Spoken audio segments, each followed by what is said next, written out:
গাজায় যুদ্ধবিরতি নিয়ে মতৈক্য হয়নি হামাস ইসরায়েলের অভিযোগ ইসরায়েলি জিম্মিদের জীবন নিয়ে ভাবছেন না নেতানিয়াহু।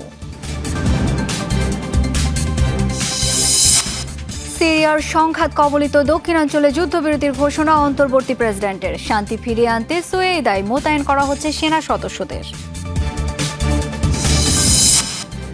কুখ্যাত যৌন অপরাধীকে 2 দশক আগে লেখা ট্রাম্পের চিঠি ঘিরে তোলপাড়। ভুয়া তথ্য প্রচারের অভিযোগে $10 বিলিয়ন মানহানি মামলা মার্কিন প্রেসিডেন্টের।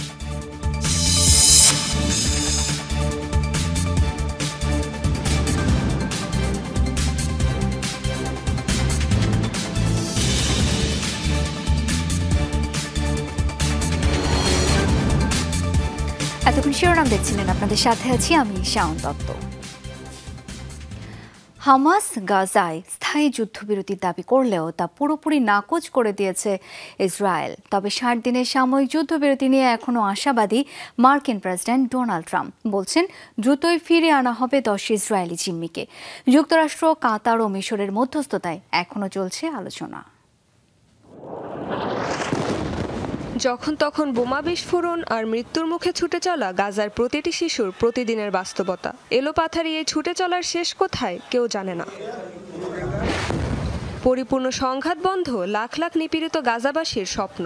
গত 21 মাস ধরে যুক্তরাষ্ট্র, কাতার, মিশরের মধ্যস্থতায় ধাপে ধাপে হয়েছে ইসরায়েল হামাস যুদ্ধবিরতি আলোচনা, কিন্তু এখনও নেই আশার আলো। বেশ কিছুদিন ধরে কাতারের দোহায় চলছে 60 দিনের যুদ্ধবিরতি আলোচনা। তবে হামাসের দাবি পূর্ণাঙ্গ ও স্থায়ী যুদ্ধবিরতি, বিনিময়ে মুক্তি পাবে সব জিম্মি। বহু দর কষাকষির পর সে প্রস্তাব প্রত্যাখ্যান করেছে তেল আবিব, জানিয়েছেন হামাসের সামরিক শাখা কাশেম ব্রিগেডের মুখপাত্র আবু উবাইদা। আমরা একাধিকবার একটি পূর্ণাঙ্গ চুক্তির প্রস্তাব দিয়েছি, যার মাধ্যমে একসাথে সব বন্দীকে মুক্তি দেওয়া হতো, কিন্তু যুদ্ধাপরাধী নেতানিয়াহু ও তার কট্টরপন্থী জায়নিস্ট মন্ত্রিসভা এই প্রস্তাব প্রত্যাখ্যান করেছে। হামাসের হাতে এখনো জিম্মি, জীবিত ও মৃত 50 ইসরায়েলি, যাদের মধ্যে 20 জন জীবিত বলে ধারণা করা হচ্ছে। গোষ্ঠীটির দাবি আইডিএফ সেনা হওয়ায় বন্দী জিম্মিদের গুরুত্ব দিচ্ছে না নেতানিয়াহু সরকার। ইসরায়েলি প্রশাসনের এসব জিম্মিদের প্রতি কোনো আন্তরিক উদ্বেগ নেই, কারণ তারা সেনা সদস্য। তেল আবিব জনমতকে এমনভাবে প্রস্তুত করেছে যেন সেনাদের মৃত্যু একটি স্বাভাবিক ও গ্রহণযোগ্য ব্যাপার। অন্যদিকে সাময়িক যুদ্ধবিরতি চুক্তি নিয়ে এখনও আশাবাদী মার্কিন প্রেসিডেন্ট ডোনাল্ড ট্রাম্প। তার দাবি দ্রুতই মুক্তি পাবে হামাসের হাতে বন্দী 10 ইসরায়েলি জিম্মি, যা মূলত 60 দিনের সাময়িক যুদ্ধবিরতি প্রস্তাবের অংশ। আমরা এর মধ্যে অধিকাংশ ইসরায়েলি জিম্মিকে ফিরিয়ে এনেছি, আরো 10 জনকে দ্রুতই ফিরিয়ে আনা হবে। আশা করছি পুরো বিষয়টা খুব দ্রুত শেষ করতে পারবো। হামাস স্থায়ী যুদ্ধবিরতি চাইলেও ইসরায়েলি প্রধানমন্ত্রী বেনিয়ামিন নেতানিয়াহুর দাবি গোষ্ঠীটিকে নিরস্ত্র করে গাজা থেকে বিতাড়িত করা হলেই কেবল বন্ধ হবে অভিযান। দুপক্ষের দাবি দেওয়ার দোলাচলে কবে এই নিপীড়নের অবসান হবে তা নিয়ে রয়েই যাচ্ছে ঘোর অনিশ্চয়তা। রেজওয়ানা সাইমা, যমুনা নিউজ। ইসরায়েলি আগ্রাসনে মৃত্যু পুড়িয়ে গাজা উপত্যকা। শনিবার ভোর থেকে চালানো হামলায় প্রাণ হারিয়েছে কমপক্ষে 41 ফিলিস্তিনি। দুমুঠো খাবারের আশায় ত্রাণ সংগ্রহ করতে আসা মানুষের উপর হয়েছে এলোপাতাড়ি গুলিবর্ষণ। এতে মারা যায় অন্তত 10 জন। বাস্তুচ্যুতদের আশ্রয় দেয়া একটি বাড়ি ও স্কুল টার্গেট করে হয় বিমান হামলা।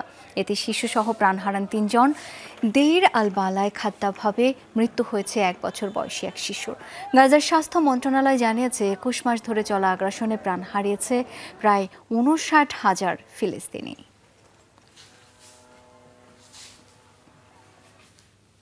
সিরিয়ার সংঘাত কবলিত দক্ষিণাঞ্চলে যুদ্ধবিরতির ঘোষণা দিয়েছেন অন্তর্বর্তী প্রেসিডেন্ট আহমেদ আল শারা। টেলিভিশনে দেয়া ভাষণে বিবদমান ড্রুজ ও বেদুইন সম্প্রদায়কে রাষ্ট্রীয় আদেশ মেনে সংঘাত বন্ধের আহ্বান জানান তিনি। দক্ষিণাঞ্চলে স্থিতিশীলতা ফিরিয়ে আনতে সেনা মোতায়েনের কথাও জানান শারা। সিরিয়ার দক্ষিণাঞ্চলে শুক্রবারও হয় ব্যাপক সংঘর্ষ। বৃহস্পতিবার পরিস্থিতি কিছুটা শান্ত থাকার পর এদিন আবারও রক্তক্ষয়ী সংঘাতে জড়ায় দ্রুজ মিলিশিয়া ও বেদুইনরা। উত্তেজনার মধ্যে শনিবার তুরস্কে নিযুক্ত মার্কিন রাষ্ট্রদূত জানান যুদ্ধবিরতিতে সম্মত হয়েছে ইসরায়েল ও সিরিয়া। দাবি তুরস্ক, জর্ডান ও অন্যান্য প্রতিবেশী দেশগুলো সমর্থন দিয়েছে চুক্তিতে। মার্কিন প্রতিনিধির এ ঘোষণার কয়েক ঘণ্টা পর নীরবতা ভেঙে টেলিভিশনে ভাষণ দেন সিরিয়ার অন্তর্বর্তী প্রেসিডেন্ট আহমেদ আল শারা। ঘোষণা দেন যুদ্ধবিরতির। বিবদমান পক্ষগুলোকে চুক্তি মেনে সংঘাত বন্ধের আহ্বান জানান তিনি। আমরা আমাদের ক্ষুদ্র নৃগোষ্ঠীকে আহ্বান জানাবো, আপনারা যুদ্ধবিরতির প্রতি সম্মান দেখিয়ে রাষ্ট্রের আদেশ মেনে চলে সংঘাত বন্ধ করুন। সবাইকে বুঝতে হবে, সিরিয়া এখন যে পরিস্থিতির মধ্য দিয়ে যাচ্ছে তা কাটিয়ে উঠতে সবার ঐক্য ও সহযোগিতা প্রয়োজন। সিরিয়া দেশের সকল সংখ্যালঘু সম্প্রদায়কে রক্ষা করতে প্রতিশ্রুতিবদ্ধ।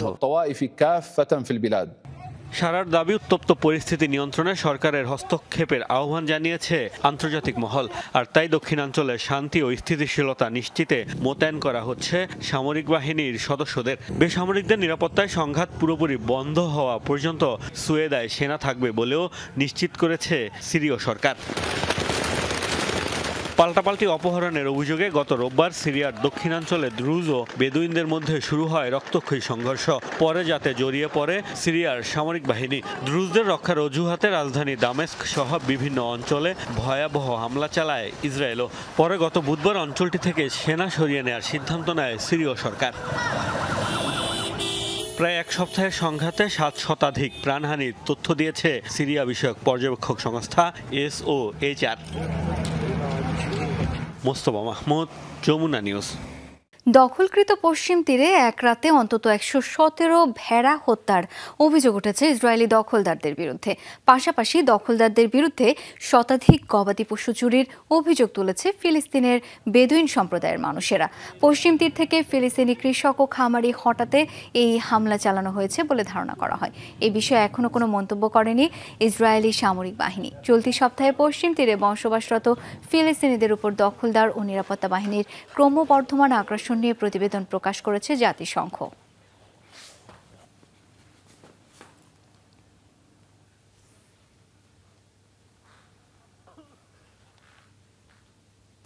ইসরায়েলে হামলা চালিয়েছে ইয়েমেনের সশস্ত্র গোষ্ঠী হুতি।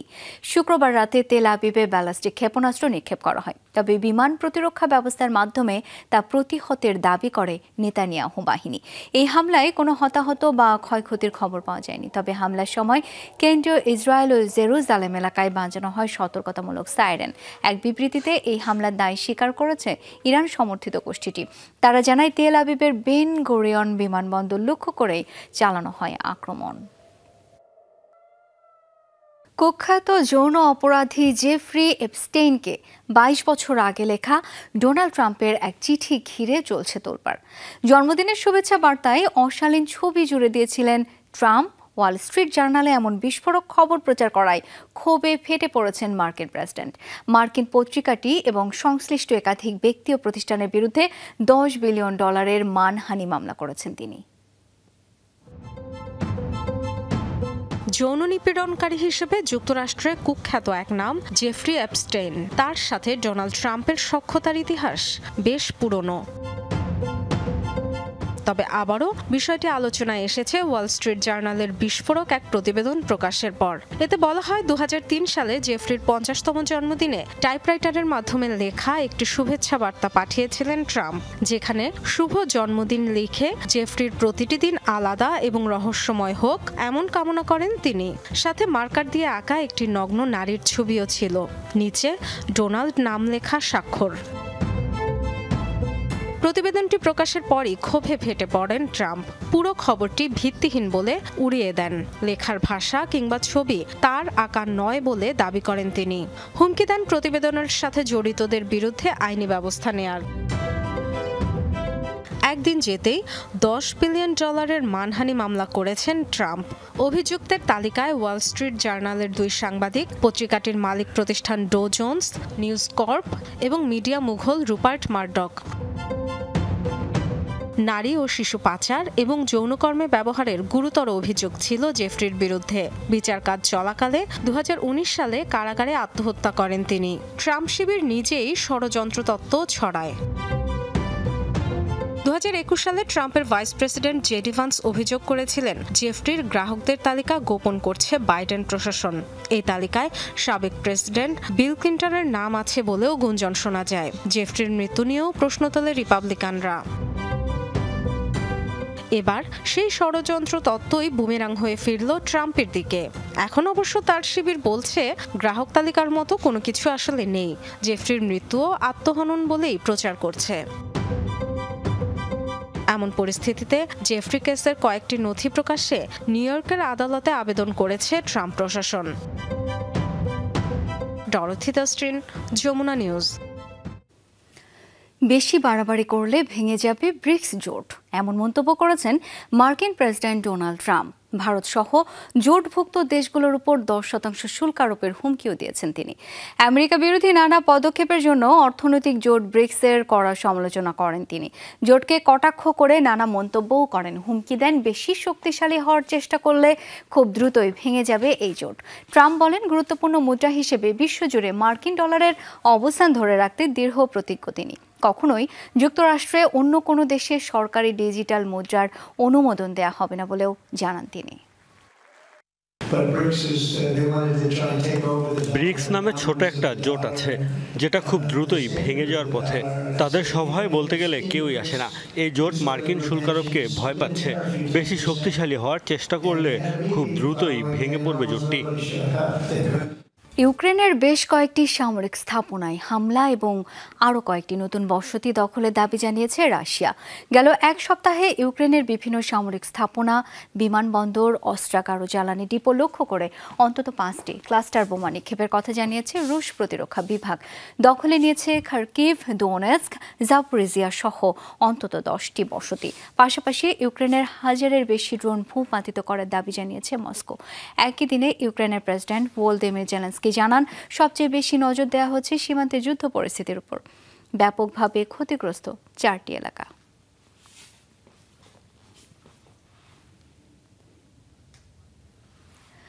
রাশিয়ার সমরাস্ত্র ধ্বংস কিংবা রুশ সেনাদের হত্যা করতে পারলেই মিলছে পয়েন্ট। সামরিক বাহিনীর সদস্যদের জন্য ভিডিও গেমের আদলে এবার পয়েন্ট চালু করেছে ইউক্রেন। আন্তর্জাতিক গণমাধ্যম বিবিসির প্রতিবেদনে উঠে এসেছে এমন তথ্য, যাতে বলা হয়েছে রুশ বাহিনীর বিরুদ্ধে প্রতিরোধ আরও জোরদারের পাশাপাশি সেনাদের উদ্যমী করতে নেওয়া হয়েছে এমন উদ্যোগ। রাতের আঁধারে চলছে বিশেষ রাডার নিয়ে তল্লাশি, লক্ষ্য রুশ ড্রোন শনাক্ত করা। রুশ ড্রোন শনাক্তের সাথে সাথেই তা ধ্বংসে পাল্টা গুলি করতে থাকে ইউক্রেনীয় সেনারা। আর এই পুরো প্রক্রিয়াটি রেকর্ড করা হয়। সংগ্রহ করা হচ্ছে বিভিন্ন তথ্য উপাত্ত, যার লক্ষ্য ইউক্রেনীয় সেনাদের পয়েন্ট দেয়া। গেল বছর বোনাস নামে এই প্রকল্প চালু করে কিয়েভ, যার কৌশল অনেকটা ভিডিও গেমের মতো, অর্থাৎ রুশ সেনা কিংবা সমরাস্ত্র ধ্বংস করতে পারলেই মিলবে পয়েন্ট। জনপ্রিয় বিভিন্ন ভিডিও গেমের আদলে তৈরি করা হয়েছে এটি।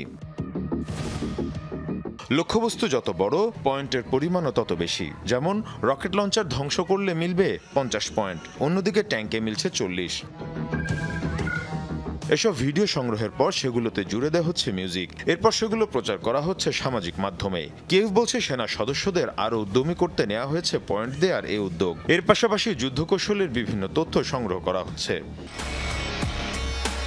এসব পয়েন্টের বিনিময়ে রয়েছে আর্থিক সুবিধা, এমনকি সরাসরি পয়েন্ট দিয়েই পণ্য কেনার সুযোগও রাখা হয়েছে। মীর মুশফিকা হাসান, যমুনা নিউজ। যুক্তরাজ্যে অভিবাসন বিরোধী আন্দোলনকারী ও পুলিশের মধ্যে ব্যাপক সংঘর্ষ হয়েছে। লন্ডনের পার্শ্ববর্তী এসেক্সে হয়েছে এ ঘটনা। অভিবাসীদের অস্থায়ী আশ্রয়ের ব্যবস্থা করা একটি হোটেলের সামনে জড়ো হয়ে প্রতিবাদ জানায় একটি দল। একই স্থানে অপর এক মিছিলে অংশ নেয় অভিবাসন সমর্থনকারীরা। তাদের লক্ষ্য করে বোতল ছুঁড়ে মারার অভিযোগ ওঠে অপর দলটির বিরুদ্ধে। ধাওয়া পাল্টা ধাওয়ায় ছড়ায় উত্তাপ। পরিস্থিতি নিয়ন্ত্রণে উপস্থিত হয় নিরাপত্তা বাহিনী। পুলিশের উপরও চড়াও হয় অভিবাসন বিরোধী আন্দোলনকারীরা। তাদের হামলায় ক্ষতিগ্রস্ত হয় পুলিশের বেশ কয়েকটি গাড়ি ও হোটেল। আহত হয় এক পুলিশ কর্মকর্তা।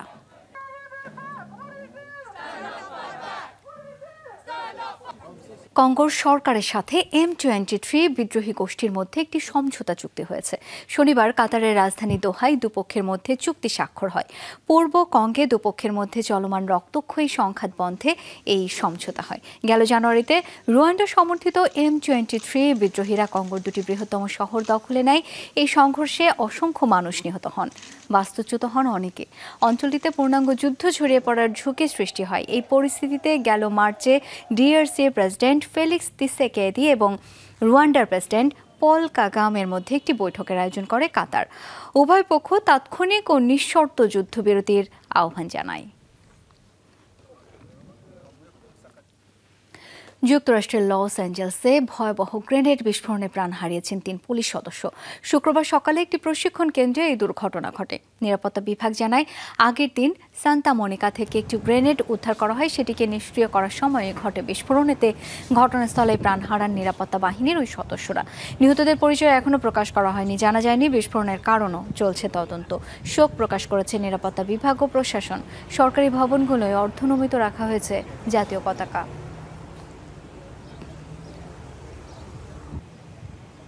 পাকিস্তানি অভিনেত্রী হুমায়রা আসগার আলীর মৃত্যু নিয়ে তৈরি হয়েছে ধোঁয়াশা। জটিল হয়ে উঠছে মৃত্যুর রহস্য।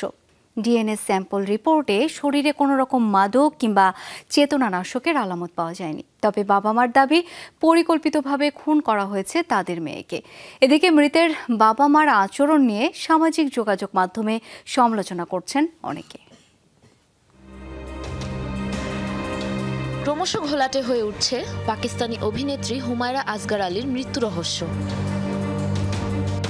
সামনে এসেছে মৃত হুমায়রার ডিএনএ স্যাম্পলের রিপোর্ট। জানা গেছে, মৃতদেহের শরীরে পাওয়া যায়নি কোনো মাদক, চেতনানাশক, অ্যান্টিডিপ্রেসেন্ট, এমনকি কোনো রকম বিষাক্ত পদার্থের আলামত। তার চুল, ফুসফুস, লিভার থেকে নেওয়া ডিএনএ পরীক্ষার পর এ তথ্য নিশ্চিত করে international centre for chemical and biological sciences ICCBS এর গবেষকরা। যদিও ডিএনএ রিপোর্টের সাথে ভিন্ন মত নিহতের বাবা মার। তাদের দাবি, পরিকল্পিতভাবে খুন করা হয়েছে হুমায়রাকে। আমার মেয়েকে স্টোর রুমে আটকে বাইরে থেকে সিট কিনে দিয়ে দিয়েছিল কেউ, এমনকি সদর দরজাও বাইরে থেকে বন্ধ ছিল। এসবই আমার ছেলে দেখে এসেছে। এটা কোনো দুর্ঘটনা হতেই পারে না, পরিকল্পিতভাবে খুন করা হয়েছে তাকে। অভিযোগ তুললেও দীর্ঘদিন ধরেই মেয়ের সাথে বাবা মায়ের যোগাযোগ ছিল না। মেয়ের মৃত্যুর পর তাদের নির্বিকার আচরণ নিয়েও উঠেছে নিন্দার ঝড়। দীর্ঘ সময় কন্যা নিখোঁজ থাকার পরও কেন পুলিশের কাছে যাননি, সাংবাদিকদের এই প্রশ্নে রীতিমতো দায়সারা জবাব দিলেন হুমায়রার মা। এমন কোনো পরিস্থিতির মুখোমুখি আমরা কখনো হইনি, বুঝতে পারিনি আমাদের কি করা উচিত। আমরা তো জানতাম না সে মারা যাবে। সোমবার চূড়ান্ত নিরীক্ষণের জন্য হুমায়রা আসগরের ডিএনএ রিপোর্ট চিকিৎসকের কাছে হস্তান্তর করবে পুলিশ। জানা গেছে, মৃত্যুর আগেও ফোনে অন্তত 14 জন মানুষের সাথে কথা বলেছিলেন এই অভিনেত্রী। গেল 8 জুলাই করাচিতে নিজ বাসা থেকে উদ্ধার করা হয় পাকিস্তানের জনপ্রিয় এই অভিনেত্রীর মরদেহ। ময়নাতদন্তে জানা যায়, অন্তত 8 মাস ধরে বাড়িতে পড়েছিল অভিনেত্রী হুমায়রা আসগর আলীর মরদেহ। সাবরিনা নুসরাত, যমুনা নিউজ। বন্যা পরিস্থিতির আরও অবনতি হয়েছে পাকিস্তানের পাঞ্জাব প্রদেশে। 2 দিনে প্রাণ হারিয়েছেন 71 জন। এদের বেশিরভাগই শিশু। পানিতে ডুবে, ভবন ধসে ও বিদ্যুৎ স্পৃষ্ট হয়ে মারা গেছে বেশিরভাগ। ক্ষতিগ্রস্ত কয়েক হাজার বাড়িঘর, স্থাপনা, বিদ্যুৎ বিচ্ছিন্ন বিস্তীর্ণ এলাকা, তলিয়ে আছে রাস্তাঘাট, বসতবাড়ি। ঝুঁকিতে শতাধিক সেতু। রোববার থেকে আরও ভারী বৃষ্টির পূর্বাভাস দিয়েছে আবহাওয়া বিভাগ। আরও বাড়বে সিন্ধু নদীর পানির উচ্চতা, প্লাবিত হবে নতুন নতুন শহর। কাশ্মীর, গিলগিত, বালুচিস্তান ও বেলুচিস্তানেও ভারী বৃষ্টি ও বজ্রপাতের পূর্বাভাস দেওয়া হয়েছে। ভূমিধসের সতর্কবার্তাও রয়েছে। পাকিস্তানে চলমান বন্যায় এ পর্যন্ত প্রাণ হারিয়েছে 170 জনের বেশি মানুষ। সোনালি লাল বর্ণের পোশাকে প্রাচীন ও ঐতিহ্যবাহী পালো ভোলাডোর নাচে মেতে উঠল গুয়েতেমালার মায়াআচি সম্প্রদায়ের মানুষেরা।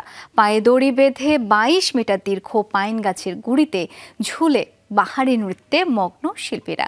গুয়েতেমালার কুবুলকো অঞ্চলে দীর্ঘদিনের পুরনো আধ্যাত্মিক ও প্রাচীন রীতি উদযাপনে চলছে অভিনব এই অনুষ্ঠান। যীশু খ্রিস্টের 12 শিষ্যের মধ্যে একজন সান্তিয়াগো অ্যাপোস্টলের সম্মানে 10 দিন ধরে চলে এই উৎসব। প্রাচীন এই রীতি উদযাপন ধরে রেখেছে গুয়েতেমালার 3 থেকে 4টি সম্প্রদায়।